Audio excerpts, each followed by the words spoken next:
네, 반갑습니다, 여러분. 네, 오늘도 이어서 강좌를 진행을 할게요. 네, 오늘 할 거는 걸레바지 모델링하고 맵핑 해볼 거예요. 자, 아이소메트릭 뷰로 한번 가봅시다.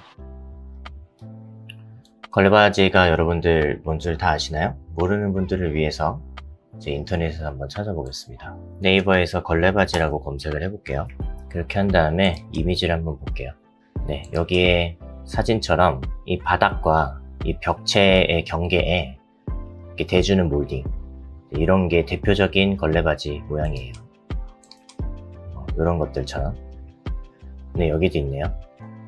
그 재료의 모양으로만 보면 제일 대표적인 게 이런 식으로 생긴 친구예요. 끝에가 이렇게 아루가 져 있고요. 아루는 일본식 발음이고 아크죠. 네. 현장에서 아루아루 많이 걸어서 이게 참 입에 배어 있습니다. 이렇게 아크가 져 있어요. 이런 게 특징이에요, 걸레바지는.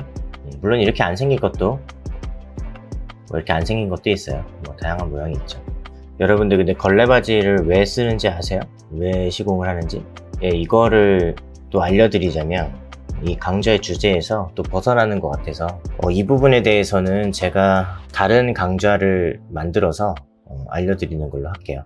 인테리어에 대한 강좌죠. 전에 이 마루판도 이 강마루 말고 다른 거 뭐 있나 이런 거에 대해서 제가 한번 정리를 해봐 드린다 그랬었잖아요. 그런 것처럼 걸레바지 나중에 한번 정리해봐 드릴게요. 오늘은 가장 평범한 걸레바지 모델링 어떻게 하고 랩핑 어떻게 하는지 그 요령 위주로 알려드리도록 할게요. 자, 네이버에서 걸레바지를 모델링 하기 위해서는 또 대충 하지 마시고 제조사의 홈페이지를 한번 찾아볼 거예요. 자, 인우드라는 사이트 한번 들어가 볼 거예요. 이 사이트 예전에 제가 한번 소개시켜 드렸을 거예요. 그 실내에서 쓰는 나무 같은 것들, 인테리어에 쓰는 나무 같은 것들 판매하는 업체인데요. 홈페이지에 정리를 좀 잘 해주셔가지고 좀 보기가 좋습니다. 여기 한번 들어가 볼게요. 여기에서 이 몰딩 가볼게요. 걸레바지도 몰딩 계열이에요. 여기에서 보면 이제 에코 걸레바지라고 있네요. 여기 한번 들어가 보겠습니다. 그럼 이 친구, 이게 가장 일반적인 걸레바지예요. 이렇게 생긴 거. 캡처해서 보면 여기 끄트머리가 이렇게 약간 아크가 져 있고요. 요 길이는 여기 밑에 보면 사이즈가 나와 있죠. 구전 걸레바지 9T 곱하기 90이라고 되어 있어요. 이 구전이라는 게 뭐냐면 9cm라는 뜻이에요. 그 전이라는 것도 우리 그 부침개 할 때 전 그게 아니고요. 그 우리나라 전통 단위 같은데 보통 1cm를 현장에서 전이라 그래요. 그리고 구전이라고 하면 9cm를 얘기를 하는 거죠. 이 구전이라는 게 여기에서부터 여기까지의 길이를 얘기를 합니다. 그러니까 여기서부터 여기까지가 9cm, 90mm라는 얘기죠. 그리고 이 나무의 두께, 요거는 9T. T라는 거는 항상 제가 thickness의 약자, 두께라 그랬어요. 이제 9mm죠. 여기 사이즈가 나와 있는데 9T, 9mm에 90mm짜리 걸레바지다. 일반적으로 끝에 이렇게 아크가 져 있다. 이게 가장 베이직한 모양입니다. 그리고 이 나무는 보통 MDF로 되어 있어요. 그 MDF의 특성에 대해서도 제가 나중에 한번 정리를 해봐 드릴게요. 나무의 특성에 대해서도. 그리고 마감재는 인테리어 필름으로 이렇게 붙어 있어요. 그 진짜 원목은 아닌 거죠, 이것도. 가공목에 인테리어 필름이라는 합성재를 붙인 거예요. 이런 나무 패턴도 있고요. 솔리드한 색깔로만 되어 있는 것도 있고요. 색깔도 여러 가지가 있습니다. 그리고 중요한 거, 이 단면에는 마감이 없어요. 그냥 생 MDF 면이 보여요. 네, 요 특징도 기억을 하시고. 끄트머리는 여기 약간 이렇게 뭐라 그래야 될까? 좀 파져 있죠. 네, 이렇게 생겨먹은 이유는 요거는 잠깐 설명을 드릴게요. 제가 예전에 여러 번 말씀드렸던 것 같은데 주택 같은 경우는 이 벽체가 이제 콘크리트로 되어 있거나 이제 미장면으로 되어 있거나 하는 경우가 많아요. 습식 구조체인 경우는 습식 오브젝트들은 평활도가 별로 좋지 않다 그랬어요. 우리 그냥 3D 그래픽상에서는 이렇게 오차 없이 반듯한데 실제로는 그렇지 않습니다. 울퉁불퉁해요, 실제로. 그리고 특히 밑에는요, 시멘트가 가루가 떡진 거라든가 이거 뭐라고 표현해야 될까? 아무튼 평활도가 더욱 안 좋아요. 찌꺼기 같은 게 이 끄트머리에 좀 더 많습니다. 그러니까 그런 게 있으면 이 걸레바지가 벽에 판판하게 밀착이 잘 안 될 거잖아요. 그렇기 때문에 이 밑에 부분은 약간 이렇게 들어가 있어요. 이게 일반적인 걸레바지. 이렇게 안 생긴 것도 많은데 보통 이렇게 팝니다. 자, 이런 특징들 일단 살펴보시고 그 다음 모델링을 제가 스케치업에서 해볼게요. 일단은 이쪽 벽에다가 이 단면을 한번 그려볼게요. 걸레바지에. 여기서 스타트를 하죠. 위로 90mm. 아까 치수 기억하시죠? 여기가 90mm이기 때문에 우리가 Z축으로 90mm 라인을 그린 거예요. 그리고 이쪽으로 9mm만 갑시다. 그 다음에 렉탱글로 이렇게 사각형 먼저 그릴게요. 그 다음에 여기 이제 아크 진 곳 요거를 표현을 할게요. 뭘로 할까요? 이거는 루비의 힘을 빌립시다. 우리 2D Tools라는 루비 공부했을 거예요. 거기에 보면은 2D 필렛이라는 기능이 있었고요. 그거를 제가 단축키 Shift F로 하자 그랬어요. 네, Shift F를 한번 눌러보시면 필렛 라디우스라고 미저먼트 툴바 쪽에 뜨죠? 요거를 9 하고 엔터를 칠게요. 그러면은 9mm 정도 필렛 시키겠다. 요 선을 클릭하고 요 선을 클릭하면 이렇게 아크를 먹여줍니다. 그죠? 그 다음에 요 선을 클릭을 해볼게요. 자, 아크라고 하고 라디우스 9짜리 아크가 그려졌는데 요거 한번 참고해서 보세요. 세그먼트가 18개로 쪼개져 있대요. 제가 뭔 말하는지 다 이해 가시죠? 이거 뭔 말하는지 이해 안 가시면 제 강의 여기 들을 준비가 아직 안 되신 거예요. 전 강좌 공부하시고 오시는 게 좋습니다. 세그먼트가 18개라는 거는 요 짧은 아크에 너무나 많은 투자를 한 거예요. 이렇게 클 필요 없어요. 한 6 정도로 바꿔줍시다. 이게 너무 커도 안 좋다 그랬어요. 그죠? 네. 그러면은 6 세그먼트로 지금 바뀌었어요. 자, 그 다음에 이 친구를 푸시풀을 해서 빼볼게요. 자, 이렇게 빼면은 걸레바지 모양이 되죠. 근데 우리 여기 밑에 부분 이렇게 따는 거 요거는 생략합시다. 어차피 잘 보이지도 않아요. 요 정도만 해도 돼요. 근데 요거 하나만 더 해주시면 좋을 것 같아요. 여기 이 아크와 이 면 사이의 경계가 실선 라인으로 표시가 되잖아요. 요거는 하나 없애줘 봅시다. 그냥 놔둬도 되는데 그냥 공부하는 차원에서 자, 요 라인 클릭한 상태에서 엔티티 인포 창을 보시면 소프트라고 있을 거예요. 요걸 눌러줘 보세요. 그러면은 이렇게 부드럽게 처리가 된 것처럼 스케치업 상에서 표현을 해줘요. 면을 클릭했을 때는 아까는 이 실선을 경계로 이 아크 쪽과 면이 따로따로 선택이 됐었는데 그냥 한 면으로 붙어버렸죠. 이렇게 해주시고 쓰시면 더 좋지 않을까, 네, 그런 생각이 들고요. 자, 만약에 이 실선을 다시 살리고 싶어요. 뭐 요것도 한번 해봅시다. 그러면은 히든 지오메트리, 예전에 제가 이것도 강좌할 때 설명드렸어요. 요거 단축키 우리가 Shift H로 했었어요. 그죠? Shift H를 눌러보면은 이렇게 점선으로 그 부분이 튀어나오고요. 이게 선택도 가능해요. 이 상태에서 소프트를 다시 꺼주시면 그 다음에 다시 Shift H 누르고 네, 다시 살아나죠. 그죠? 이 테크닉도 알아두세요. 자, 이 실선을 부드럽게 처리하는 방법, 뭐 이런 방법이 있고요. 다른 방법도 있습니다. 저 같은 경우는 이 방법을 더 선호하는데 푸시풀 하기 이전 상태로 가시고 제가 이것도 전 강좌에서 설명을 드렸는데요. 요 라인과 요 라인을 선택해서 웰드로 붙여버릴 거예요. 요거 TIG 웰드, 우리 단축키 Alt W로 했었어요. 요거를 두 선을 선택한 상태에서 Alt W를 누르면 웰드가 되고요. 자, 요 선을 선택해 보시면 커브라고 해서 하나의 객체로 붙죠. 네, 이 상태에서 푸시풀을 하시면 네, 아까보다 더 깔끔하게 이렇게 처리가 되는 걸 알 수 있습니다. 네, 이 테크닉도 익혀두세요. 자, 그 다음 모델링을 했으니까 요거를 트리플 클릭해서 이 객체가 전체 선택이 되게 한 다음에 그룹을 잡을게요. 그 다음에 그룹 잡았으면 네이밍 당연히 써줘야 되죠. 여기 이름 쓰는 데다가 신설 마감이라고 쓰시고 걸레바지 땡땡 굿티라고 씁시다. 자, 레이어 지정할게요. 여기 가셔서 피니쉬로 가시면 됩니다. 마감재니까 피니쉬 뉴 1이 있고 피니쉬 뉴 2가 있어요. 이것 예전에 제가 설명드렸었죠. 이것도 피니쉬 뉴 1은 우리 벽체나 수직재 같은 거 뒤에 일자 붙은 거 그런 거를 쓰자고 했었고요. 뒤에 이자 붙은 거는 수평재나 바닥재, 그러니까 수평적으로 깔리는 것들 이런 건 2번으로 쓰자고 했었어요. 걸레바지는 벽체에 붙는 친구니까 여기 1번에 넣어 보겠습니다. 네, 그러면은 일단 됐고요. 우리가 그 다음에 매핑도 미리 해주면 좋다 그랬어요. 그죠? 우리 이거 매핑 색깔 뭘로 할까요? 그런 거 아직 마음에 결정을 안 하셨으면, 아직 마음에 고민이 있으시면 제가 뭐라 그랬죠? 일단 아무거나 매핑을 넣으라 그러셨어요. 나중에 바꿀 수 있다고. 뭘로 바꿀 수 있죠? 이것도 강의할 때 설명드렸죠?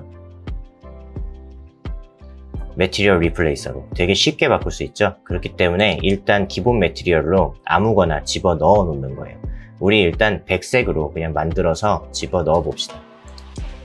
매티리얼 창 가셔서 인모델 먼저 누르시고, 그 다음에 매티리얼 만들 때 항상 여기에 뭐가 선택이 되어 있으면 Set Material to Paint with to Default, 이걸 누르라고 제가 말씀드렸죠. 디폴트 상태로 바꾼 다음에 자, Create Material, 자, 이걸 누를게요. 자, 매티리얼 아무거나 만들어 봅시다. 자, 매티리얼은, 이번 매티리얼은 앞에 4자를 붙일 거예요.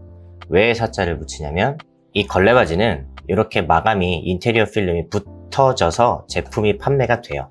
그러니까 이것도 제품을 사면 그 제품에 매티리얼이 그냥 붙어 있는 친구인 거죠. 현장에서 마감하는 게 아니고, 이 인테리어 필름은 이 걸레바지 사면 그냥 그 걸레바지에 붙어져 있는 애예요. 그런 애들은 우리가 앞에 4자를 붙이자 그랬죠. 그래서 앞에 4자를 붙이는 거예요. 그 다음에 이름은 베이스 보드 1점 이렇게 쓰겠습니다. 베이스 보드 띄고 1점. 네. 잘 안 보이시는 분들을 위해서 제가 크게 써봐 드릴게요. 네. 베이스 보드, 이게 걸레바지라는 뜻이죠. 이거 어느 나라에서는 스커티라고도 하더라고요. 제가 예전에 말레이시아 출장을 한번 간 적이 있었는데, 말레이시아도 영어 쓰잖아요. 근데 그분들은 베이스보드라고 하면 못 알아듣더라고요. 자기네 나라에서는 스커티라 그런대요. 참고로 알아두시고, 제가 이 매트리얼 이름을 왜 영어로 쓰는지도 한번 잠깐 몇 강좌인지 기억은 안 나는데 제가 말씀드린 적이 있었는데, 매트리얼에 한글 쓰시면 가끔 버그 생깁니다. V-Ray 할 때 버그 생겨요. 스케치업만 쓰실 때는 한글로 쓰셔도 버그 생길 일이 없는데, V-Ray랑은 이 한글이 100% 호환이 잘 안 되는 것 같아요. 그래서 어쩔 땐 좀 버그가 생기기 때문에 그냥 매티리얼 이름 같은 경우는 영어로 쓰세요. 이 NTT4의 인스턴스 이름 쓰는 부분은 한글 써도 제가 버그 나는 경우 못 봤는데, 매티리얼은 한글 쓰면 버그가 종종 생기더라고요. V-Ray 할 때. 그래서 영어로 쓰는 거를 권장을 드립니다. 네, 그 다음에 그냥 우리 백색 기본으로 만들어 봅시다. 25 백색 기본으로 만들고요. 그 다음에 매티리얼을 일단 때려 봅시다. 네. 야, 걸레바지 하나 모델링하고 매핑하는데도 설명 무지하게 많아요, 그죠? 여러분들이 스케치업을 BIM처럼 쓰시려면 이런 주의사항들이 많아요. 근데 이게 적응이 되시면 굉장히 편하다는 걸 느끼게 되실 거예요. 배워보면 그렇게 어렵지 않아요. 이 스케치업의 세계관만 이렇게 이해하고 계시면 어떻게 보면 이게 당연한 겁니다. 자, 그리고 이 걸레바지는요, 이 뒤에 재질이 들어가 있지 않습니다. 이 뒷면에 마감이 없어요. 자, 여기 보시면, 자, 이렇게 이 뒤에는 그 인테리어 필름이 붙어 있질 않아요. 그래서 우리 조금 더 사실적으로 표현하기 위해서 이 뒷면의 매티리얼은 빼줄 거예요. 자, 요거 Set Material to Paint with Default 이거 눌러주신 다음에 이걸 눌러서 이 뒷면은 이 마감재를 빼주겠습니다. 제가 걸레바지 강좌 끝날 때쯤에 왜 이렇게 하면 좋은지 한번 또 설명을 드릴게요. 일단은 이렇게 따라 하시면 좋을 것 같아요. 자, 그 다음에 걸레바지 시공을 할게요. 자, 요 면부터 붙이겠습니다. 무브 툴 선택하시고, 자, 요 점 클릭하시고, 축 고정하신 다음에 요 면에다 갖다 대시면 이 면에 찰싹 달라붙을 거예요. 그 다음에 자, 저기 있는 면까지 쭉 가서 걸레바지가 시공이 되겠죠? 그러니까 요거를 더블 클릭해서 편집 모드 들어가시고, 요 부분만 이렇게 좌에서 우로 드래그 하시면 요 면하고 요 면 주위 선만 선택이 됐을 거예요. 이 상태에서 푸시풀 단축키 P 누르시고 여기 클릭하시면 이제 변경이 되죠. 자, 요 면까지 뺍시다. 그리고 나가시고 그룹 밖으로 요 테이블 지울게요. 뭐 제가 치수 설명할 때 임시로 넣었던 테이블인데 뭐 지금은 필요 없으니까 지우겠습니다. 자, 지웠고, 자, 그 다음에 조금 뒤로 떨어져 볼까요? 이쪽도 걸레바지 한번 시공을 해볼게요. 자, 이 친구를 복사를 할 거예요. 복사를 하시고 로테이트로 90도 이렇게 돌릴게요. 그 다음에 자, 요점 무브 툴로 클릭하신 다음에 또 축 고정하시고 요면에 찍고, 이 축 고정하는 것들을 제가 항상 습관을 들이라고 여러 번 말씀드렸었어요. 그렇게 하고 요 뒷면을 찍어서 축 고정하시고 여기 찍고, 네, 그리고 요 면에도 걸레바지가 시공이 됐는데 좀 뒤로 가서 보시면 좀 길게 시공이 됐죠? 그쵸? 그렇기 때문에 좀 줄여야 돼요. 여기까지 튀어나와 있네요. 더블 클릭 편집 모드 들어가서 마찬가지 이렇게 선택하신 다음에 푸시풀 여기 클릭, 그리고 요 면에 찍어 보겠습니다. 제대로 안 찍혔나봐요. 다시 여기 클릭, 요 면에 찍어 볼게요. 그러면 걸레바지가 이쪽도 이렇게 붙었는데, 자, 이쪽 구석에 가봅시다.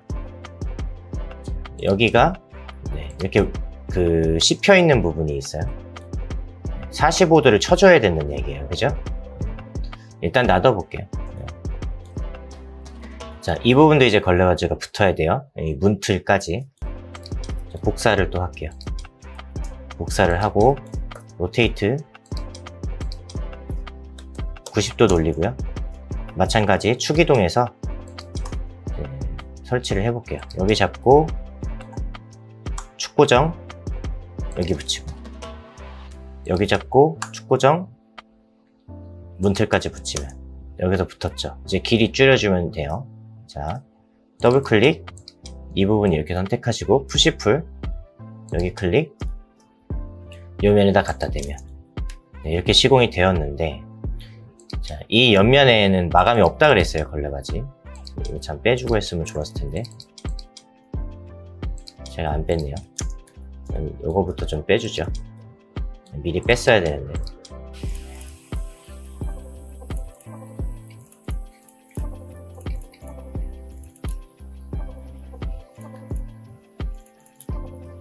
네, 단면에 일단 매트리얼 뺐고요. 자, 설명을 이어가 볼게요. 여러분들 집에 보통 걸레바지 시공 대부분 되어 있을 텐데, 이 코너 부분에 걸레바지 어떻게 붙어 있는지 가서 보시면 절대 이렇게 붙어 있지 않을 거예요. 그죠? 네. 그러니까 여기도 45도 각을 쳐줘서 요 라인과 요 라인이 만나게 해줘야겠죠. 그죠? 여기도 마찬가지고요. 이쪽도 여기에 걸레바지가 시공이 되어야 하기 때문에 여기도 45도 쳐줘야 되죠. 그죠? 그래서 이거를 원래 45도 각을 치면서 작업을 해야 하는데, 우리 뭐 문틀 만들 때나 뭐 창문틀 만들 때 45도 각 치는 거 연습했었어요. 근데 요거를 작업할 때마다 계속 각 치면서 하려면 여러분들 딱 생각해도 좀 번잡해 보이죠? 그죠? 이 부분에 대해서는 강의를 다음 강좌 때 이어서 할게요. 요거 설명하는데도 시간이 꽤 흐른 것 같아가지고요. 네. 이 부분에 대해서는 다음 강좌 때 어떤 식으로 하면 좋은지 팁을 설명드리는 걸로 그렇게 하겠습니다. 자, 시청해주셔서 감사하고요. 네, 다음 강좌 때 뵙겠습니다. 들어가세요.